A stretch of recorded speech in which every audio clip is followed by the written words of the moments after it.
You got a mic on? No, I got to put him on. And then we're going to take your lanyard off. Good. So he probably got to like me. But every 4 o'clock or something on Sunday were the selections. Whoever he was, he is going to. I was already undernourished and all that. Turned to him and says, "Erase it, damn it." That's how you survive, by chances like that. Incredible. So it's just a random process, but it is the life of a person is, when the war was coming to an end, and I was in Lodz ghetto for 5.5 years. I actually finished school there, the high school, and we have actually, not the last 2 years where we had to go to work, but the first 2 years I went to school, and I went to a very expensive Hebrew high school, very expensive. And later on I had to get a scholarship because we had, if you probably heard, in 1935, the thing that brought Hitler was the depression. It was a terrible depression at that time in Europe, in general. So I got a scholarship at school even. And but anyway, I finished in the ghetto. Actually, you know who Rumkowski was? I know the name. Yeah, well, he was the head of the ghetto Lodz. So Rumkowski, because he has got gray hair, he was actually sitting with my father talking when the Germans entered Poland, which took him only 9 days. I mean, it was unbelievable. England declared war on Germany on the 2nd of September 1939, and 9 of the 9th of September, the school was back on. But it was different. We had a beautiful school for men, which the Gestapo took for office, and we had girls. And the first time I was with girls in school. Come on, man. Brand new experience. As far as I am concerned. Max, can I stop you for just 1 second? Because Sure. we're going to just make sure everything's okay. And can I ask one favor? Does anybody have Kleenex or something, just so we can pat him down because he's sweating just around? Yep. I am sweating? Just Stop don't shake behaving. my hands anymore. All right, recording. She's bringing the Max, I could sit here and talk all day long to you. It's been an honor to just spend the past few moments with you. I want to talk about life in the ghetto, and I know I'm going to pronounce it wrong. So, what's the right way to pronounce the city? Lodz. Well, of course, you got problem here because L has got to change to L. L or L. So Lodz is actually has a first letter L with a, and this is L now, not L. So the right way to say it is Lodz. Lodz. Lodz. Lodz. And can you remember when the area was created? Which area? Can you remember when the ghetto was created? Of course. What was that like? When the war started on the 1st of September, 1939, and World War II. And England declared war on Germany on the 2nd of September. On the 9th of September, we already had school and go to school because Germany swept, except Warsaw. They just walked into Poland. Look, the governor of Lodz area was a German.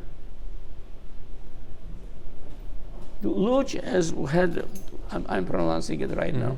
Lodz was divided into 250,000 Jews, 250,000 Poles, and 250,000 Germans.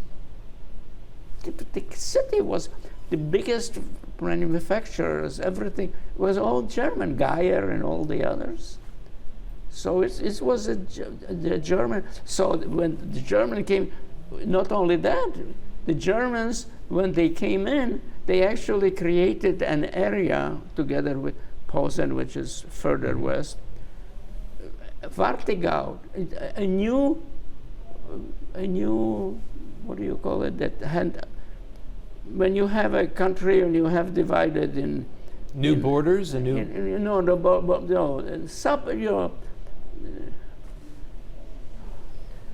Too bad. Well, we'll figure it out. We'll figure it out. So too bad you don't speak Polish. Maybe you can wait until you learn Polish. Okay. That will be easier. Let's go in. Okay. So from what I understand, it was the Nazis who created this ghetto, right? Oh yes. Oh yes. Can you remember when they created it? Oh, with great detail. They entered on the 9th, and they entered on the 2nd or 3rd, as fast as you can drive. The only thing that they couldn't take is Warsaw. Warsaw fought for 28 days.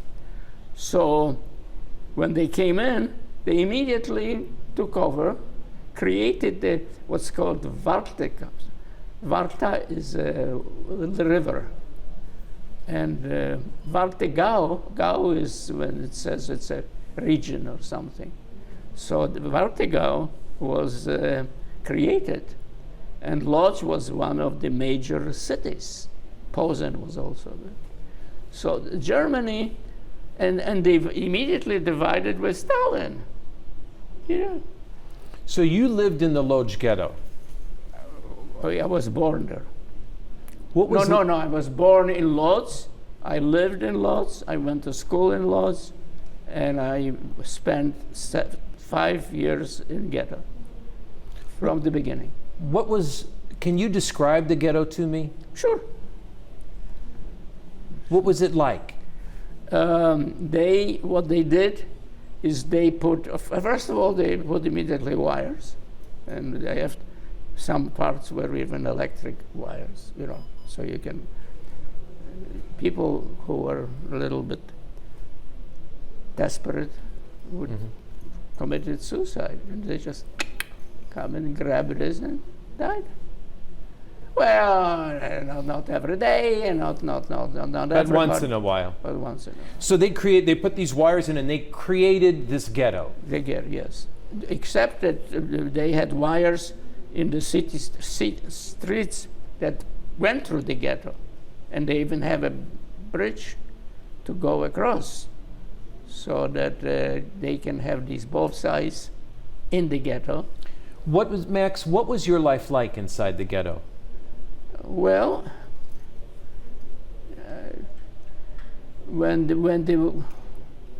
of course I remember it with great detail. When they entered, I was in a very expensive high school, which my father already didn't have much money, so I had a scholarship. And this was an excellent school, one of the finest probably in Europe. And we studied we studied Hebrew, Polish, Latin,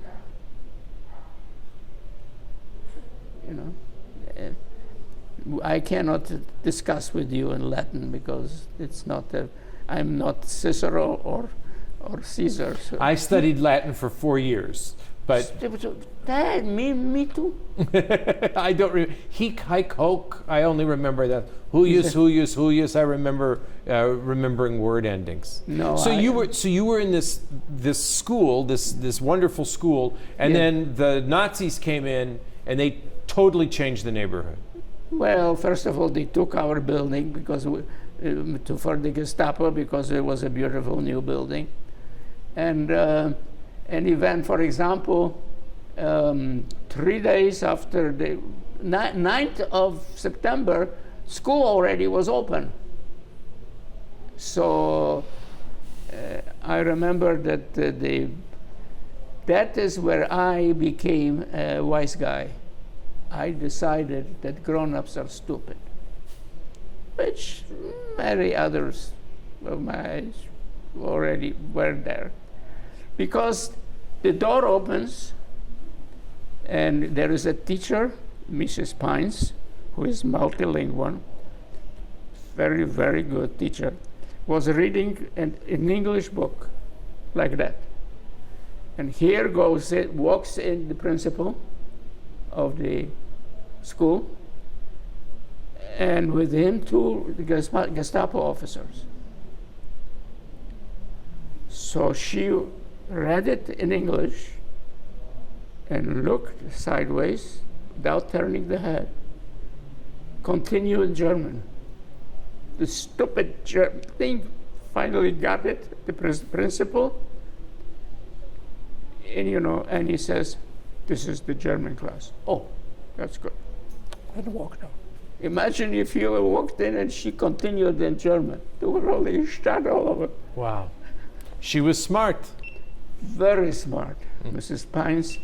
And Mrs. Pines, eventually, I was very obsessed about education. My father introduced. So I wanted Mrs. Pines to be my teacher, private, and wanted to pay her. She said, "No way." So, but anyway, yes. Can I ask what life was like inside the ghetto? Was it Yes. difficult or? Very difficult. It was immediately, first of all, Germans are very, very thorough. So it was hermetically closed. Hermetically. You couldn't get in, you couldn't get out. Yeah. And if you were inside, what was your life? Once in a while, we saw a person hanging. They killed him because he tried to leave. It was difficult. Nearly impossible. And what was everyday life like? Well, hunger didn't start right away, obviously. There were some reasonable food coming, and the surrounding farm land was still accessible. When you're starting dates, I'm very good at numbers because I'm an engineer and I teach engineering. So the first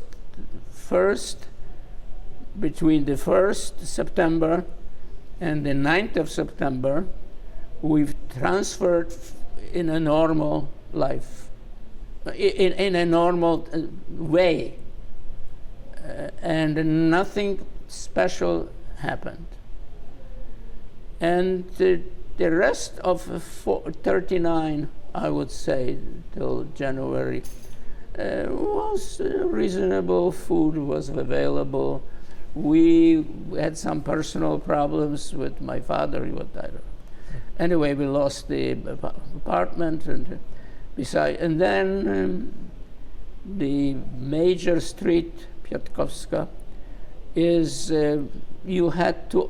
First of all, you have to start wearing the star, and when you cross the street, you were not allowed. I don't remember. You're not allowed to go along the street. Just cross it.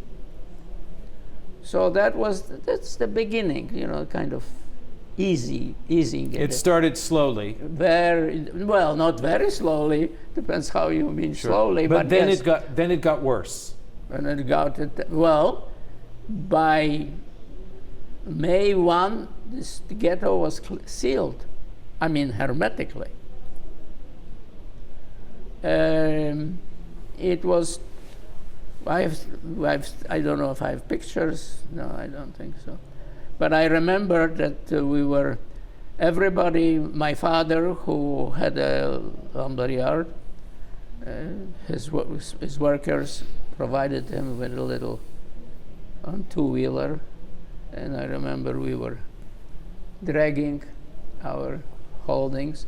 our possessions, and we decided to leave one cupboard. Cupboard. This shows you that my English is still not good.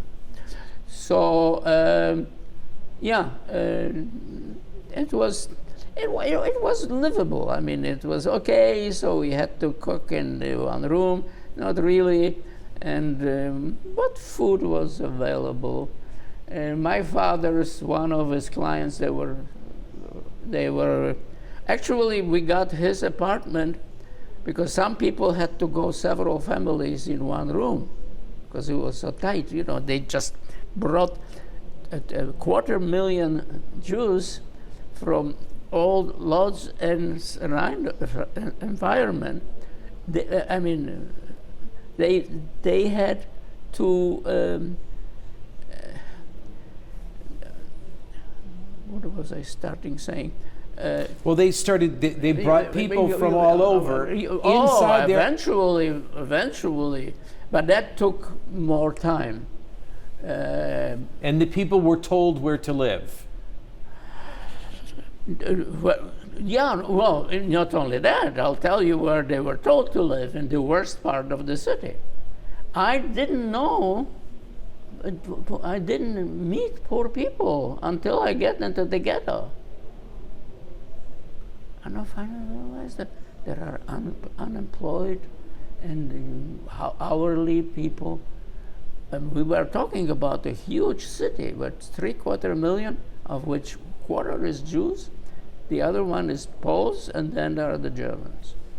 So this ghetto was created, and you were living there. Yes. And you at first you had enough to eat, but were there very difficult days there? By and large, bread that big, which I think is 2 pounds or 3 pounds, for 8 days.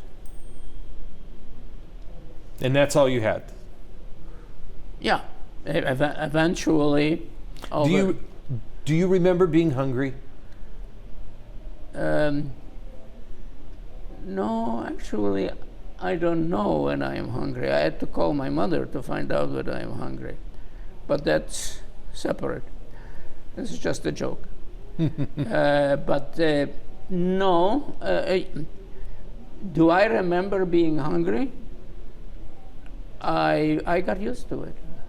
Now downstairs they're putting together a new exhibit, and the exhibit has pictures of life in the Lodz ghetto. Yes. And one of the remarkable things about the exhibit is it shows people having happy, normal moments of love and caring with their family.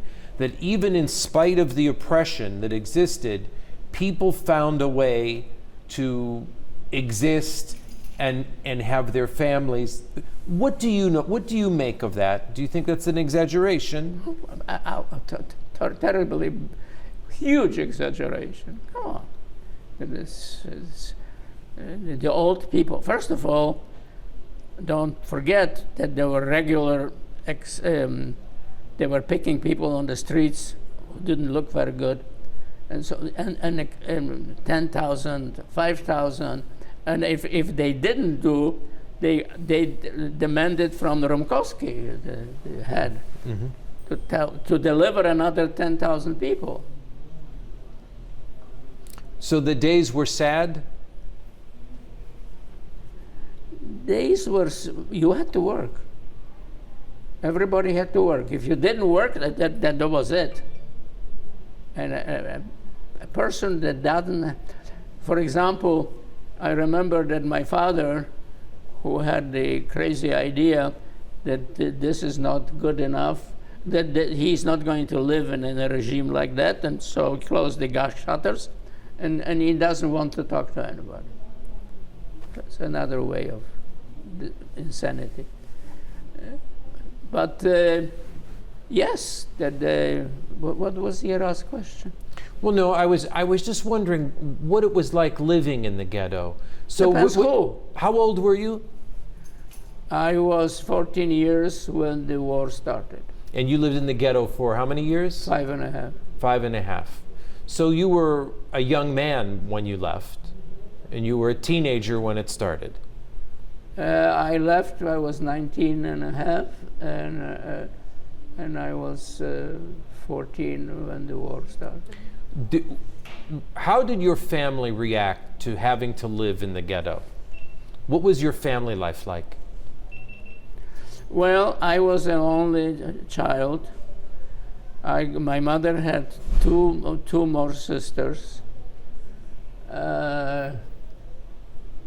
The one, let's take one. Zhenya was they were from Warsaw. They were strangers. They didn't have no neighbors, nothing. Were people? I'm going to shock you. They died one after the other. My Aunt Zhenya, my mother, found them sitting on a pot, completely disoriented. Her husband, they were from Warsaw, so they didn't know anybody. They were kind of new in the neighborhood, so they couldn't help themselves at all.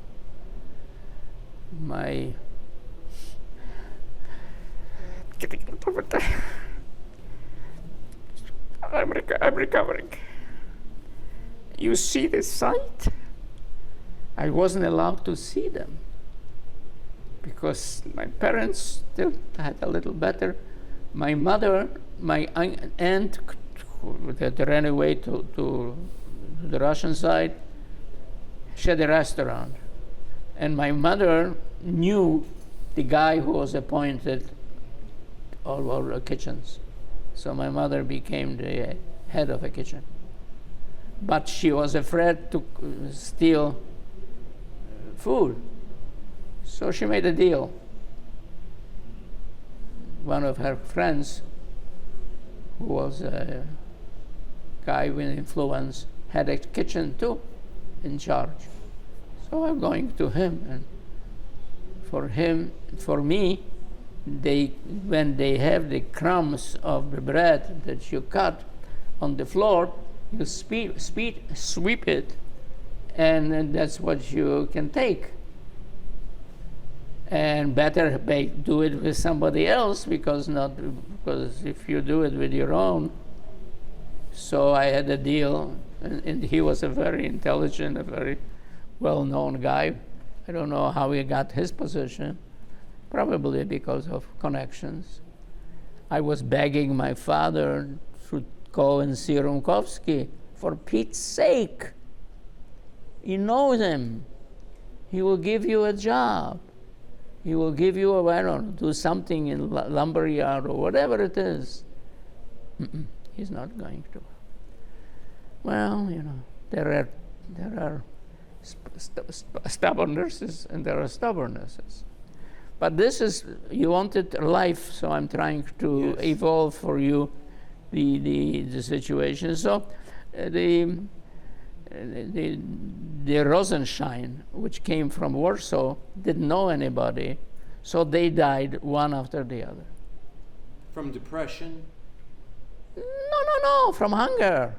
No food, no. So they had no one to rely on. And that's right. To get them food. That's correct. So, and when you get a bread, which is big, it's for 8 days. Do you think you have when you are hungry that you have the strength of to divide it into 8 parts and not touch the other? Forget it. Most people, and they started bringing people from the neighborhood, from the neighboring cities. They were liquidating them. They were planning a big ghetto, but one only. So it was murder, outright murder, slow murder. And when you're there small, and you are in a poorest You know, I never seen people like this when I was put into the Baluti, which is the part of the northern part of the, which was became the ghetto. So it's no, it's well, some people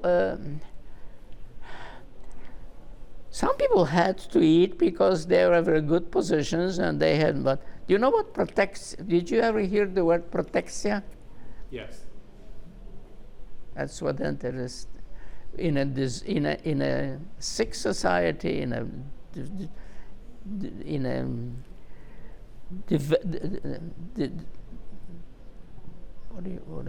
what I'm going to say. I speak several languages, so you know, once in a while.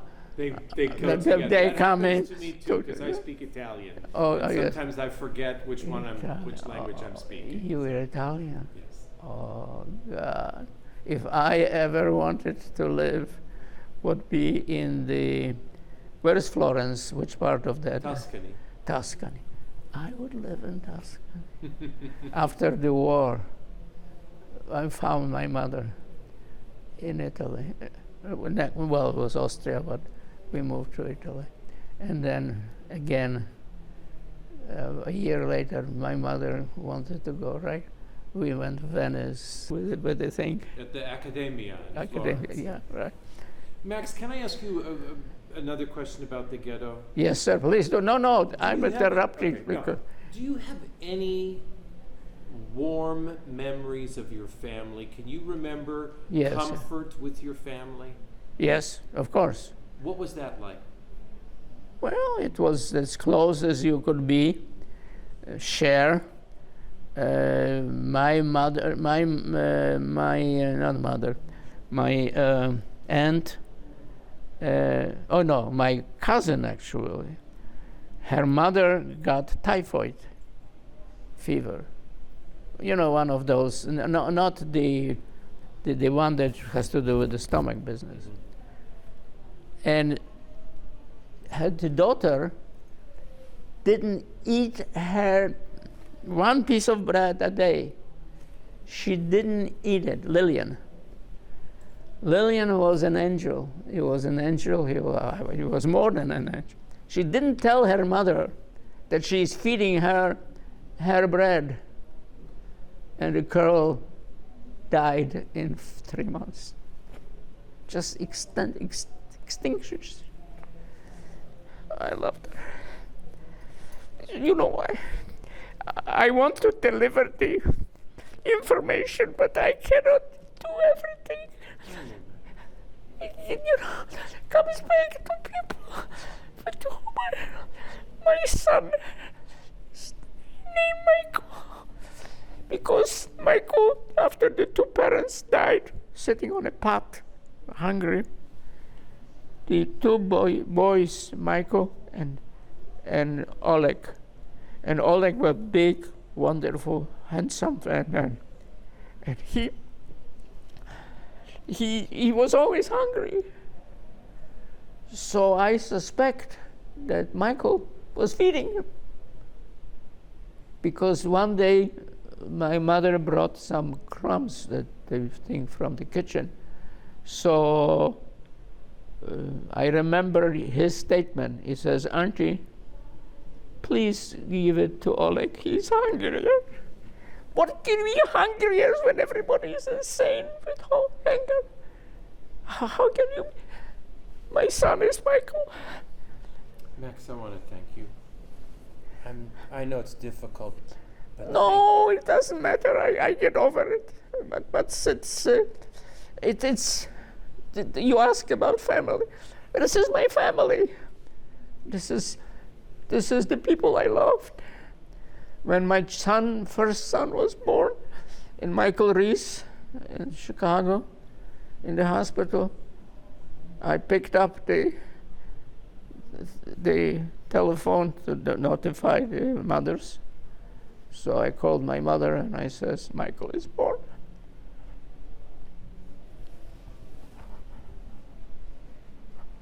Without naming him yet. So, look, you are a historian. You You interested in things, you deserve it, and it's useful. And if I keep my mouth shut, you will not find out. You're looking more than just the facts. You're looking at the background, at how people lived, and how. But you've told me so much. I want to thank you. You're quite I don't welcome. need to make you speak anymore. No, but I don't appreciate- worry about my outbursts. It's a natural thing, because I'm transferring myself into that period and remember how I felt, and blah, blah, blah, and you start crying. But it's okay. Thank you. Thank you for... Can I get Kleenex, please? This is every American deserves passport and this. Thank you. Thank you. You're quite welcome. I am very anxious to convey the true picture and to, the statement that Jews have never again. Never again. I fought in the War of Independence of Israel. I was a corporal. And I am a graduate of Technion in Haifa. Max, are you afraid it might happen again? Not that. No. Something else. Something else, but not that. Europe is screwed up galore. Coming back again. I'm sure you are aware of what's happening in Europe. And it's the same thing. 1 million Jews are now immigrating from France. 1 million. And 1 million, I'm not speaking about Russia, but so because they sense, can it happen again? Not like Hitler, because that would scare everybody, but some other form, probably. Talk a little bit to the Colombians, to the thing. Yeah, I'm sure you do. Yeah. So it's important to tell the story. Yes, it is. It is. I was from the very beginning forming this and Main Street, this museum. It was Lillian was at that time in charge, and I was fixing the toilets.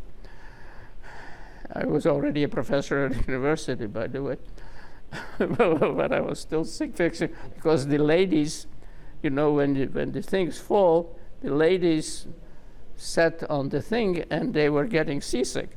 So you had to fix it. So I had to fix it. Max, can I ask you, so you lived in the ghetto with your mother and father?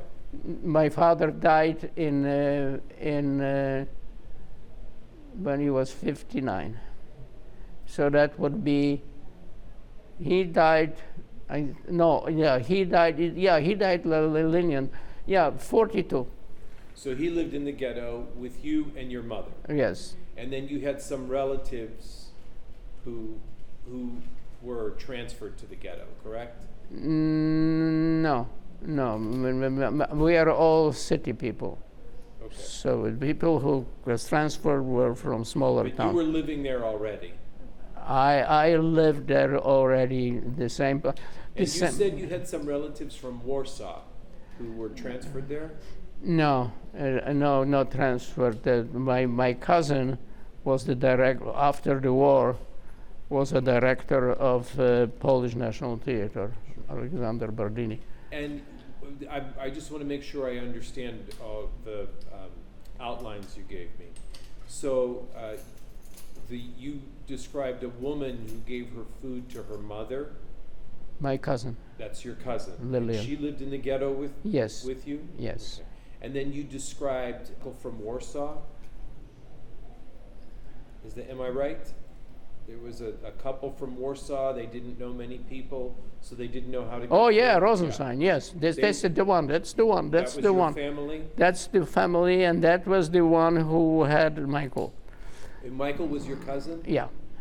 And Michael died in the ghetto because he gave them food. No, Lillian gave food. Lillian. And you named your son Michael, right? Because Michael, now that's going to be, prepare yourself for that. In 42 in September, they came to liquidate the hospitals. No more hospitals. There is no need. Just send them to the crematorium. So my mother knew that, and she risked her life. She wanted to. Michael was the last one of the four. The family that I was talking about, father and mother and two boys. Michael was the last one to survive. The others died of hunger. They threw him out when they came to liquidate hospitals in September 42. It was the biggest action that the German Nazis did. Was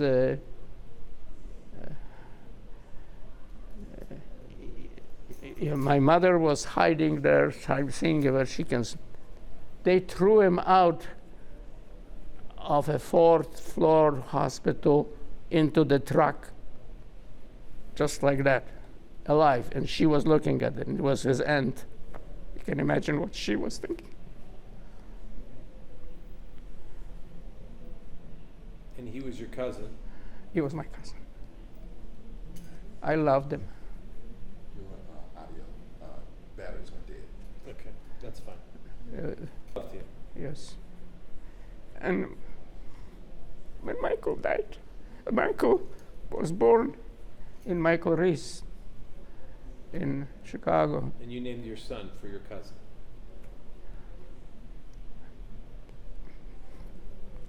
My son says he's now very well off, obviously, and got 4 children. He says he's going to have as much children to make up for it. How did you leave the ghetto? The ghetto, there was last transports was the 20th of September 1944, and I left the ghetto. No, I didn't leave the ghetto. I was transferred to another place. I was in Schwarzwald, you know what that is? Yeah, so I was in Schwarzwald, and I was very. I had a lot of, as I told you, I had a lot of good things. That's what I wrote somewhere here. You've had a lot of good fortune that kept you alive. And also kindness. Kindness never died. My mother is taken away from me, and the next day I go to work in Auschwitz, and I find Corporal who hides me so the SS doesn't see me and brings me food. So my view, I learned a lot. I became a teacher eventually, and I was always aware. In my grading in Northwestern University was that I have more space in A. So A is not 90 to 100, but 80 to 100. And B is 65 to 80 to 79. Because I was always aware that I can make a mistake. So I wanted to make sure that, I don't mind a mistake in favor of the students, but I would hate myself if it was mine. Max, thank you so much. I appreciate it. This was wonderful speaking with you. Thank you so much.